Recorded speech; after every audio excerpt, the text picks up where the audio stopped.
Aturan yang seakan saling sikut dan saling hambat tidak hanya terjadi pada program mobil murah.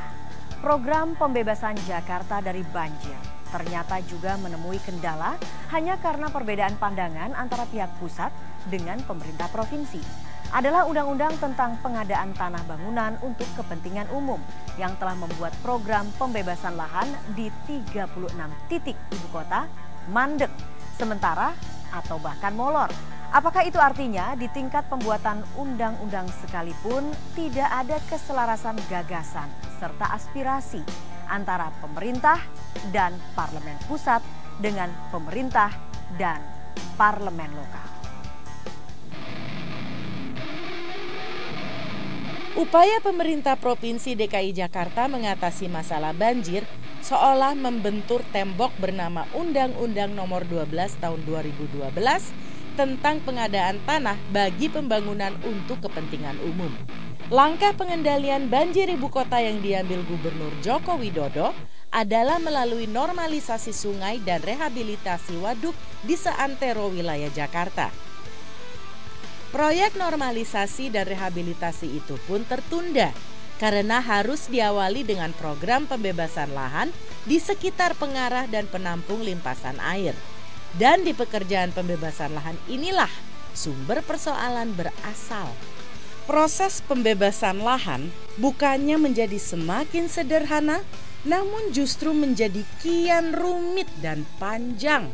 Salah satunya adalah terkait pihak pelaksana yang menurut aturan tersebut harus dikerjakan oleh Badan Pertanahan Nasional di bawah Kementerian Pekerjaan Umum.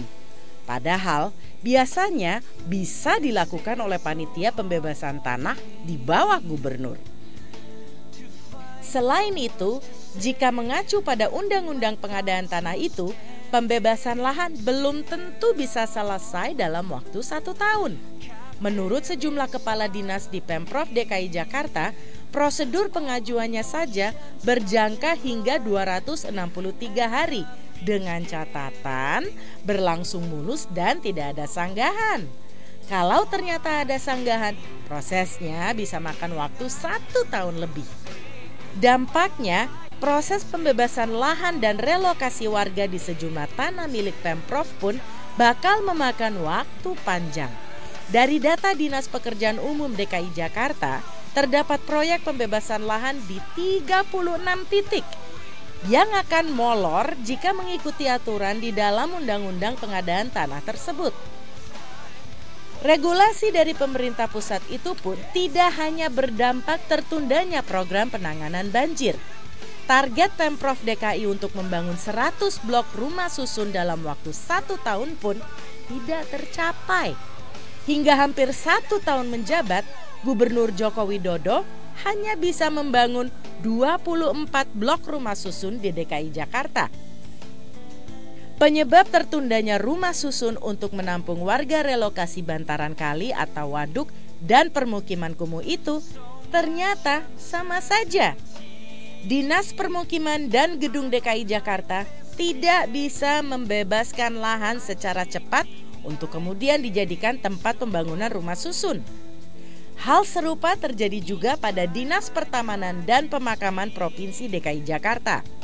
Target pembuatan ruang terbuka hijau mencapai 30% wilayah Jakarta atau 1.000 titik di 250 kelurahan hingga tahun 2030 turut tertunda atau molor karena terkendala di proyek pembebasan lahan. Akibat regulasi pengadaan tanah pemerintah pusat itu, dari rencana pembebasan 88 titik di tahun ini, 43 titik diantaranya batal. Itu artinya program indah untuk menghijaukan dan menghutankan kembali Jakarta bukan tidak mungkin hanya akan tinggal kenangan. Jika sudah begini, yang kemudian muncul adalah segala macam prasangka. Ada apa di balik upaya membuat sesuatu yang mudah menjadi lebih susah? Apakah birokrasi yang berjenjang dan panjang memang masih menjadi paradigma usang yang masih tetap dipertahankan dan disayang? Benturan dan hambatan yang kadangkala hanya karena minimnya kesempatan koordinasi seperti inilah yang sebenarnya sangat menyita sekaligus membuang-buang waktu, energi, dan biaya besar. Birokrasi di Indonesia memang identik dengan hierarki. Namun jika demi percepatan terwujudnya segala kebaikan rakyat banyak, kenapa tidak dipersingkat dan dibuat lebih mudah?